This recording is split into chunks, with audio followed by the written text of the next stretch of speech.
नमस्कार, स्वागत है आपका जी बिजनेस पे। मैं हूं दीपक डोभाल और आप देख रहे हैं आपकी खबर आपका फायदा। मून लाइटिंग, आईटी सेक्टर इससे खासा परेशान दिख रहा है।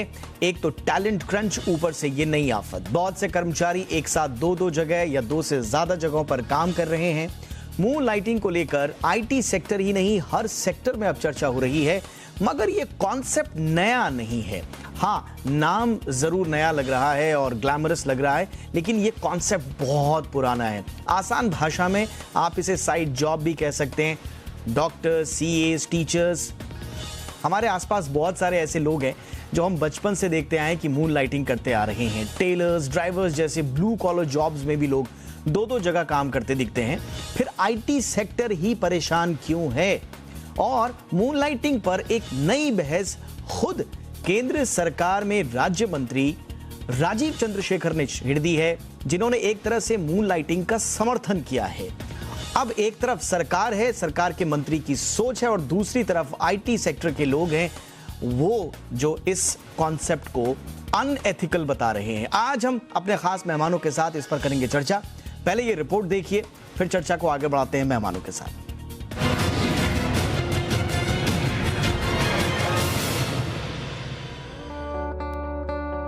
कोरोना महामारी के बाद अब बहुत लोग वर्क फ्रॉम होम कर रहे हैं। ऐसे में एक साथ दो नौकरियां यानी मून लाइटिंग का कल्चर बढ़ता जा रहा है।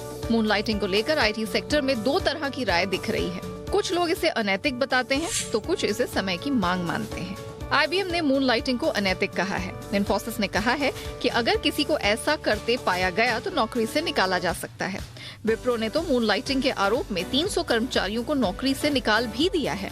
एक तरफ जहां कई आईटी कंपनियां मून लाइटिंग कल्चर का विरोध कर रही हैं, वहीं टेक महिंद्रा सहित कई दिग्गज कंपनियों ने इसका स्वागत किया है। कुछ कंपनियों का मानना है कि अपनी शिफ्ट खत्म करने के बाद एम्प्लॉय क्या करता है, ये तय करने का हक उसका होना चाहिए।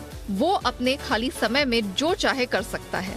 हाल ही में स्विगी ने इंडस्ट्री में सबसे पहले मून लाइटिंग पॉलिसी की घोषणा की थी, जिसके बाद ये मुद्दा गहराता जा रहा है। अब ये समझ लीजिए कि मून लाइटिंग है क्या। दरअसल इस कल्चर का नाम भले ही नया है, लेकिन एक साथ दो नौकरियां करना नया नहीं है। डॉक्टर, सीए, टीचर्स, जर्नलिस्ट सभी मून लाइटिंग करते हैं। टेलर, ड्राइवर जैसे ब्लू कॉलर जॉब्स में भी लोग दो जगह काम करते हैं। आसान भाषा में आप इसे साइड जॉब भी कह सकते हैं। ज्यादातर कंपनियां इसे अनैतिक मानती हैं, बावजूद इसके लोग मून लाइटिंग करते हैं। रिमोट जॉब में मून लाइटिंग ज्यादा देखने को मिलती है। साइड जॉब को मून लाइटिंग इसलिए कहा जाता है क्योंकि ये काम ज्यादातर रात में या वीकेंड पर किए जाते हैं। मून लाइटिंग का एक बड़ा कारण जॉब सिक्योरिटी भी है। कई लोग आज दूसरी नौकरियों को बैकअप के रूप में देख रहे हैं, क्योंकि उन्हें लगता है कि उनकी नौकरी पूरी तरह से सुरक्षित नहीं है। रोजमर्रा की जिंदगी में लोगों की जरूरतों से तालमेल बिठाने के लिए एक्स्ट्रा इनकम बेहद जरूरी है। ये पैसिव इनकम को प्रोत्साहित करता है। भारत में अधिकांश ट्रेडिशनल कंपनियों में ये नियम है कि कर्मचारी किसी दूसरी जगह काम नहीं कर सकता, क्योंकि ये इंडिविजुअल एम्प्लॉयमेंट एग्रीमेंट और कंपनी के नियमों का उल्लंघन करता है। वहीं भारत में अभी मून लाइटिंग को लेकर कोई कानून नहीं है, लेकिन स्विगी में इसकी मंजूरी और टेक महिंद्रा के स्टेटमेंट ने अब भारत में ये चर्चा छेड़ दी कि क्या मून लाइटिंग लीगल है या नहीं। ब्यूरो रिपोर्ट, जी मीडिया। बहुत ही खास मेहमान इस चर्चा के लिए इस वक्त हमारे साथ जुड़ चुके हैं अशांक देसाई सर, जो कि वीसी एंड एमडी हैं मास्टेक के। बहुत बहुत स्वागत है अशांक सर आपका हमारे शो पर। और हमारे साथ Harpreet Singh Saluja, founder president Knights के, जुड़ रहे हैं। आईटी कर्मचारियों की संस्था है जो आईटी में क्षेत्र में कार्यरत जो कर्मचारी हैं उनकी वॉइस उठाने का काम करती है। हरप्रीत, आपका भी बहुत बहुत स्वागत है। हरप्रीत, मैं आपसे ही चर्चा की शुरुआत करना चाहूंगा। इस बयान को जो minister of state for electronics and information technology Rajeev Chandrasekhar ने दिया है, उस बयान को आप किस तरह से देख रहे हैं? क्या ये बयान आप कंप्लीटली लीगल फॉर्म में ले रहे हैं, या एक मॉरल सपोर्ट के रूप में जिस बात को आप मुखरता से अलग अलग फोरम्स पर उठा रहे थे, एक मॉरल सपोर्ट के रूप में ले रहे हैं, या इसे एक लीगल स्टेटमेंट मान रहे हैं? धन्यवाद सर्वप्रथम दीपक जी इस अपॉर्चुनिटी के लिए। Minister of state Rajeev Chandrasekhar ji के जो स्टेटमेंट आया है, इसलिए बहुत ज़्यादा महत्वपूर्ण है, क्योंकि आज जो चर्चा चल रही है, जब विप्रो ने 300 लोगों को मतलब उनकी तरफ से स्टेटमेंट आया कि मून लाइटिंग करते हुए वो पकड़े गए और उन्होंने बाहर कर दिया। तो एक तरीके से सरकार की तरफ से ये कंडेमनेशन हम कह सकते हैं जो था कि किसी भी एम्प्लॉय को बिना मतलब तथ्यों की जांच किए बिना या इलीगल तरीके से जस्ट आपके एम्प्लॉयमेंट लेटर में अगर एक क्लॉज है उसकी वैलिडिटी की जांच किए बिना किसी की नौकरी छीन लेना या उसको नौकरी से बाहर कर देना, ये एक अनैतिक बात है। दूसरी चीज आती है कि आप एम्प्लॉयज को सोचने से या उनकी सोच के ऊपर रोक नहीं लगा सकते हैं।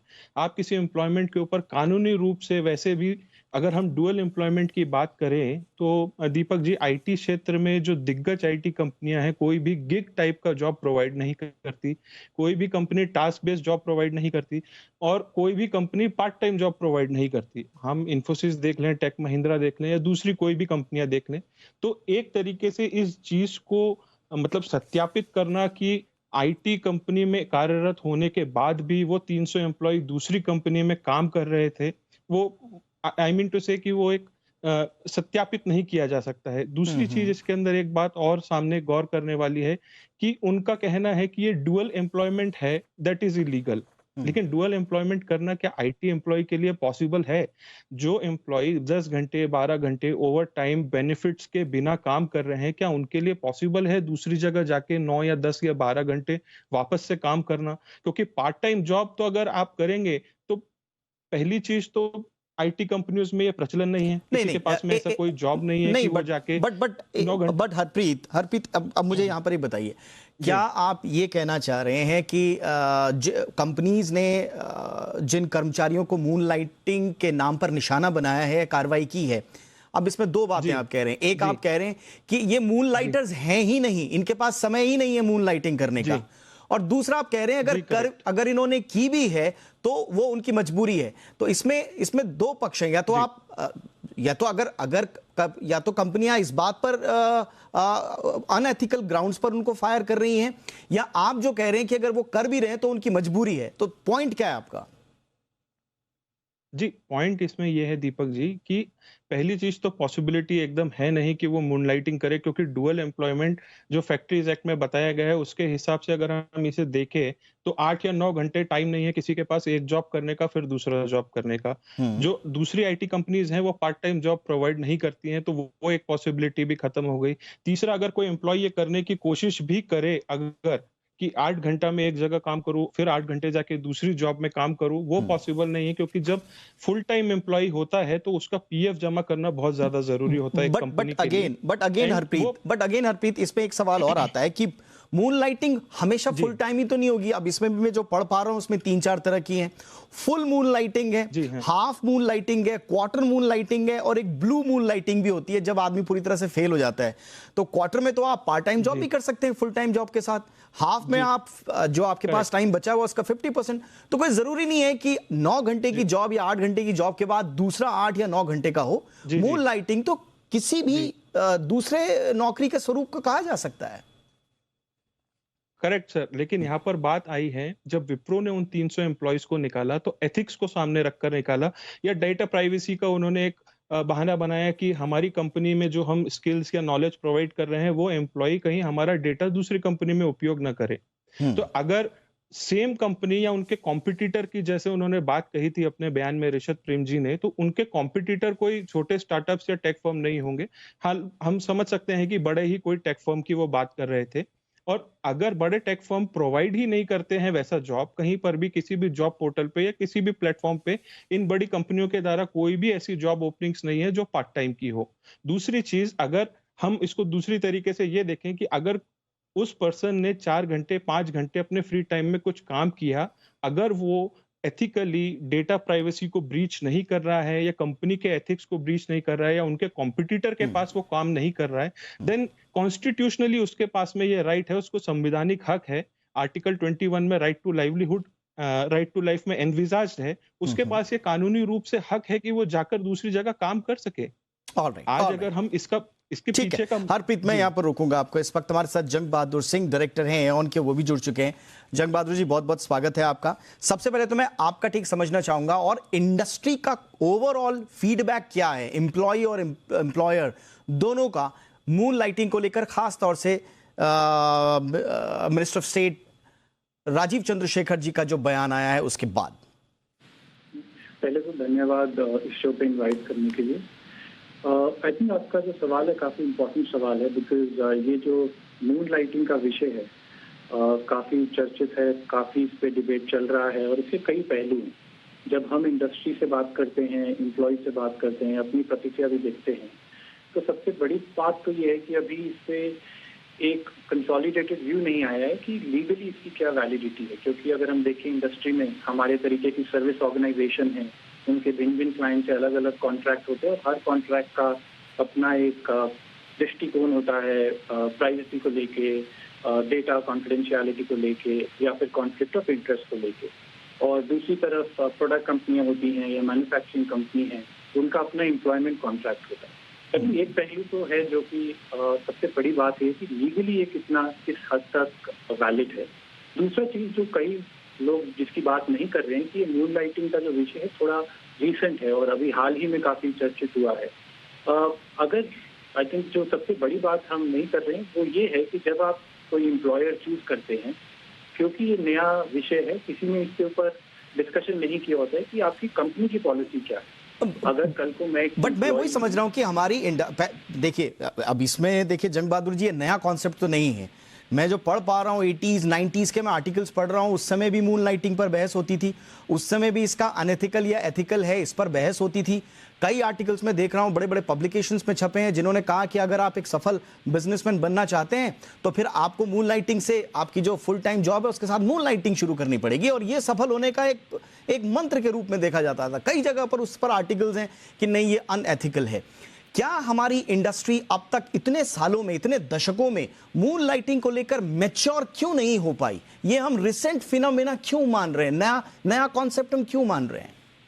हाँ, देखिए, अगर आप जिस स्केल की बात कर रहे हैं, ये वर्क फ्रॉम होम की वजह से, हाइब्रिड वर्किंग मॉडल की वजह से इसका स्केल काफी बढ़ चुका है और इसकी अपॉर्चुनिटी एम्प्लॉयर के पास और अगर एम्प्लॉय के पास काफी हद तक अब इंक्रीज हो गई है।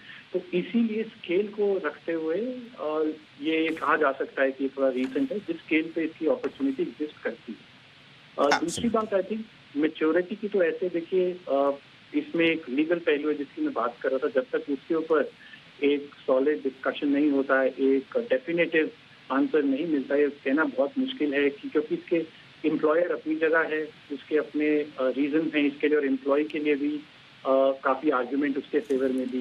एब्सोल्युटली, आपने बिल्कुल सही कहा। तो मून लाइटिंग जिसने बीते दिनों कई तरह की डिबेट्स, बहुत सारे पोलराइज्ड ओपिनियंस, एथिकल और लीगल क्वेश्चंस को जन्म दिया है, आज हम उसी मून लाइटिंग पर चर्चा कर रहे हैं। और इसमें एक नया अध्याय जुड़ा है केंद्रीय राज्य मंत्री राजीव चंद्रशेखर की ओर से, जिन्होंने एक तरह से सपोर्ट किया है मून लाइटिंग को, और साफ तौर पर उनका कहना है कि इंडस्ट्री को समझना होगा कि अब नए तरह का जो टेकी है, जो एम्प्लॉय है, उसकी सोच क्या है।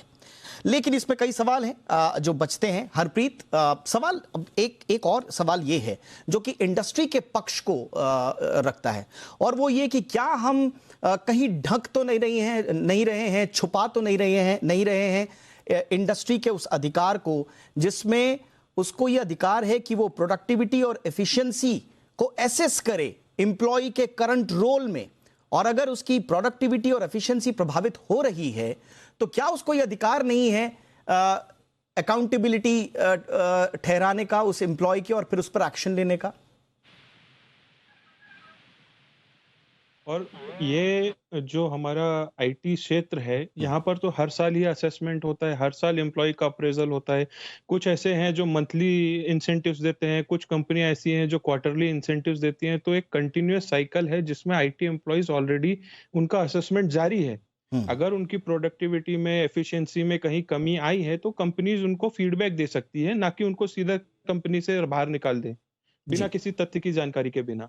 जहां तक एथिक्स की बात आती है तो एक ऑफ द रिकॉर्ड में आपको एक बात बताना चाहूंगा कि कंपनीज पब्लिकली जाके तो एथिक्स का ढिंडोरा बहुत जोर शोर से पीटती हैं, लेकिन जब उन्हीं कंपनीज में ऑनबोर्डिंग की बात आती है तो विप्रो के 2000 से ज्यादा स्टूडेंट्स और एम्प्लॉय हमारी संस्था के साथ में संलग्न हैं, जिनकी ऑनबोर्डिंग पिछले सितंबर 2021 से अभी भी पेंडिंग है। उनको आज तक ₹1 नहीं प्राप्त हुआ है। और जब कंपनी ओपनली जाकर एथिक्स की बात करती है कि एम्प्लॉय ने कोई एथिक्स ब्रीच किया है या कंपनी के गाइडलाइंस नहीं फॉलो किए तो आपने निकाल दिया। फिर कंपनी के एथिक्स और गाइडलाइंस कहाँ रहे कि 1 साल से वो लोग अनपेड इंटर्नशिप कर चुके हैं, वैलिड पॉइंट। असेसमेंट दे चुके हैं, इंटरव्यू दे चुके हैं, ट्रेनिंग दे चुके हैं। 1 साल से वो लोग सिर्फ कंपनी को जॉइन करने का वेट कर रहे हैं। वैलिड ऐसे पॉइंट। लोग हैं जिनके घर पे उनको बुजुर्गों को उनको देखना है, एब्सोल्युटली बच्चों की वैलिड पॉइंट। पढ़ाई है, बहुत से उनके पर्सनल प्रॉब्लम्स हैं। फिर यानी कि एथिक्स आप कहाँ कह गए? रहे हैं यानी कि आप कह रहे हैं कि एथिक्स की बात तब की जाए, पहले खुद के गिरेबान में झांका जाए कि एथिक्स के पैमानों पर खुद कंपनियां कितना खरा उतरती हैं। इस वक्त मेरे साथ बहुत ही खास मेहमान अशांक देसाई सर जुड़ चुके हैं, फाउंडर एंड सीईओ है मास्टेक लिमिटेड के, फॉर्मर चेयरमैन और फाउंडर भी रहे हैं नेस्कॉम के। सर बहुत बहुत स्वागत है। देर काफी हो चुकी है, मैं ज्यादा वक्त नहीं लूंगा। सवाल सीधा सीधा, राजीव चंद्रशेखर साहब कह रहे हैं कि companies should understand the employ entrepreneur mindset of today's tech force. सीधा सीधा सरकार की ओर से आईटी कंपनियों को यह जवाब मून लाइटिंग पर। आपका इस पर क्या टेक है सर? मुझे पता, आवाज जरा अच्छी सुनाई नहीं दे रही है। I am very sorry. Yes आपका कुछ टेक्निकल प्रॉब्लम था, इसलिए बहुत डिफिकल्टी हो रही है। आप सुन रहे हैं मुझे? हाँ सर, हम सुन पा रहे हैं, आप बोलिए सर। देखिए, ये जो मूनलाइटिंग का इश्यू है, ये सिर्फ पीपल इश्यू नहीं है, ये बिजनेस इश्यू है, कॉन्ट्रैक्ट इश्यू है, लीगल इश्यू है। आज देखिए आप, हम compete करते हैं मार्केट में एक बिजनेस के लिए, और ऐसी बात इंपॉर्टेंट है कि हमारे कस्टमर्स की कोई भी बात कोई दूसरे किसी को पास न जाए, हमारी बिजनेस की इंटरनल बात किसी और को न जाए। ये बहुत इंपॉर्टेंट है बिजनेस के लिए और हमारे कस्टमर्स के लिए। हम कस्टमर्स को बोलते हैं कि तुम्हारा डेटा हो, तुम्हारे प्रोग्राम्स हो, वो सब प्राइवेट है, इसको हमारे कंपनी के बिना किसी का भी एक्सेस नहीं है।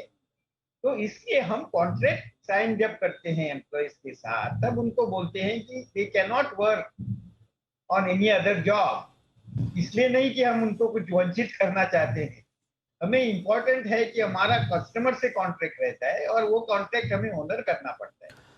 तो ये मूनलाइटिंग की जो आइडिया है, इसमें कंपनी के लिए बिजनेस रिस्क है और उसका हमें ध्यान रखना चाहिए। बट सर, ये बिजनेस रिस्क जो है, ये एम्प्लॉय का आपने जैसे उसको पकड़ा, ये ऑटोमेटिक फायरिंग क्यों बन गया है? क्या आपने उसमें एसेस किया कि वो आपका डेटा ही ले जा रहा है, उसने आपका जो गोपनीय जानकारियां थी वो सामने वाली कंपनी को दे दी? ये भी तो हो सकता है जो राजीव चंद्रशेखर कह रहे हैं कि अगर आपके एम्प्लॉय के पास ऐसा टैलेंट है कि वो एक साथ दो दो काम कर सकता है उतनी ही एफिशिएंसी से, तो आपको तो उसको होल्ड करना चाहिए, रिवॉर्ड करना चाहिए बजाय फायरिंग के। नहीं, जो फायरिंग का डिसीजन है उसकी बात अलग है। प्रिंसिपली जब कोई मूनलाइटिंग करता है, उसका मतलब यही है कि वो हमारा जो कॉन्ट्रैक्ट है, कॉन्ट्रैक्ट हो तो, कॉन्ट्रैक्ट नहीं है या कंसल्टेंट है, वो बात अलग है।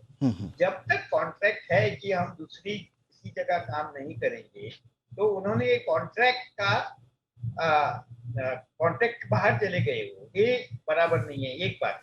दूसरी बात ऐसी है कि आज आईटी इंडस्ट्री के पास इतना काम है कि बहुत कहना मुश्किल है कि किसी के पास 8 घंटे का काम नहीं है कंपनी में, और उसके बाद वो बाहर काम करने लगेंगे। हाँ। उनका इम्पैक्ट क्या होगा? नहीं सर, लेकिन आई एम सॉरी सर, मैं आपको टोक रहा हूं, लेकिन मैं देख रहा था, आंकड़े देख रहा था, मैं पिछले 10-15 सालों का आंकड़े देख रहा था।